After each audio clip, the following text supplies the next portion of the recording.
What if I told you you were paying for the same thing twice when it comes to your annual shareholders meeting? 7 or 8 items that you're duplicating between your transfer agent and Broadridge. I sat down with Mike Spelman of Toppan, Merrill to explain this nonsense. Today on Zippy Point.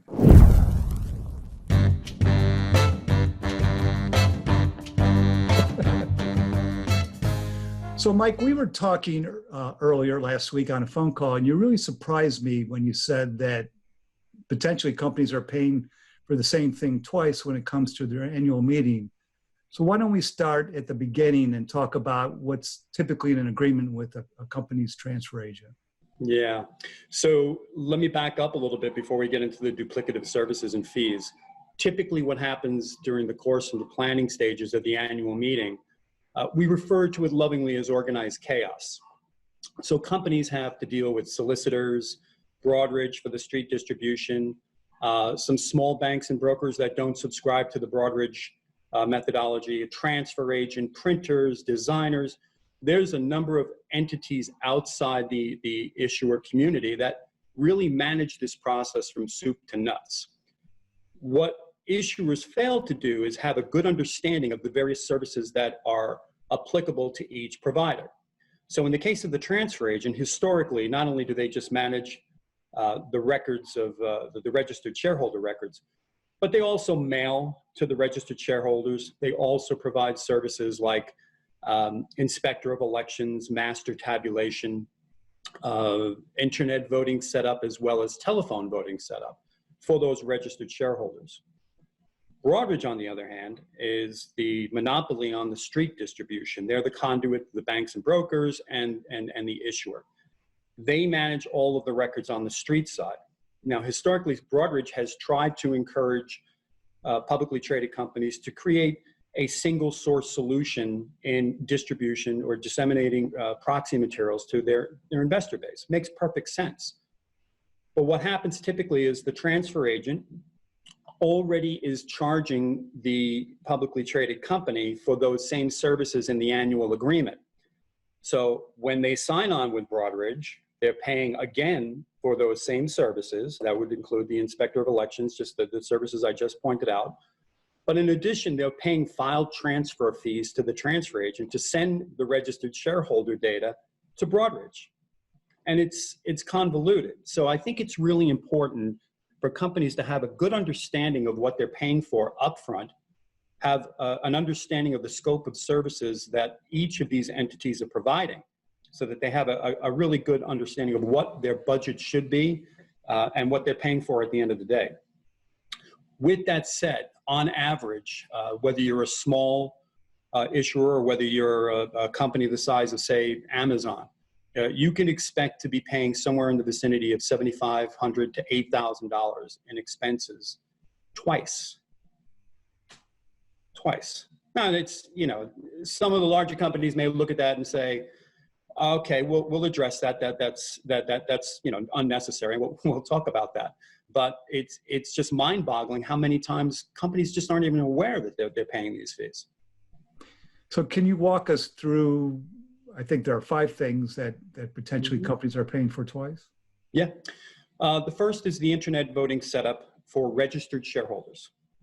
There's also the telephone voting setup for the registered shareholders as well.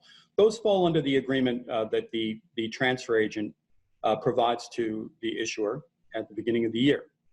And they're usually included in what's called, quote unquote, annual meeting services. It falls under the normal registrar and transfer agreement. So I really strongly encourage every company to take a look at that section of their contract, whether it's with AST, Equinity, Continental, or Computershare. There's also master tabulation, inspector of election services, and of course the non-Broadridge bank and broker search. Historically, the transfer agent has provided those services, the non-Broadridge broker search, primarily because they didn't want to deal with Broadridge, those brokers. They were individual financial institutions that really wanted to remain independent. But you have to gather that data to determine what shareholders are receiving materials during that proxy campaign.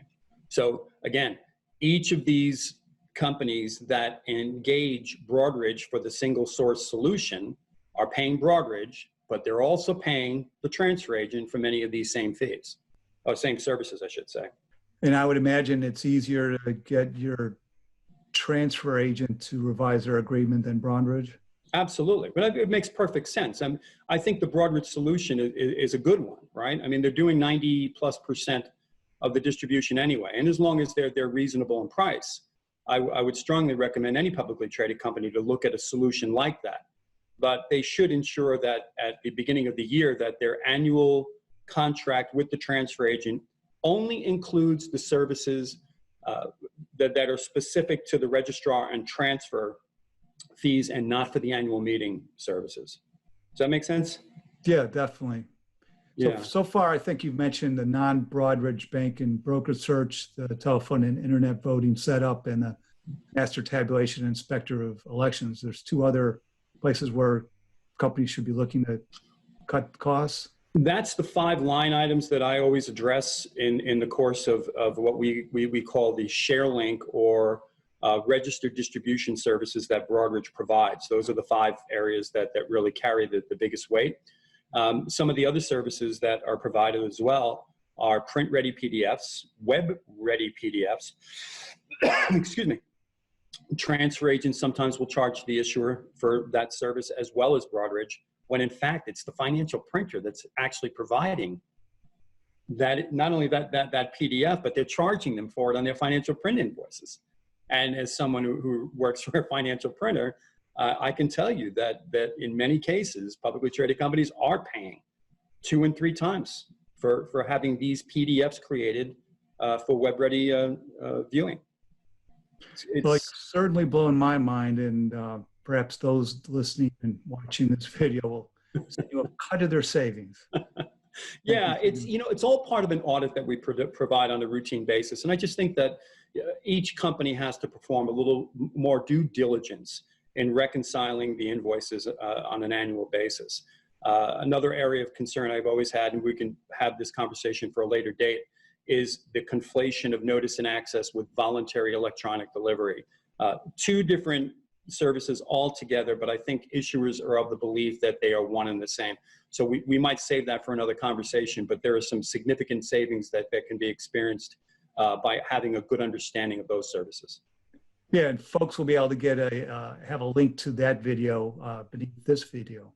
Thanks very much, Mike. No, my pleasure. Thank you, Brock.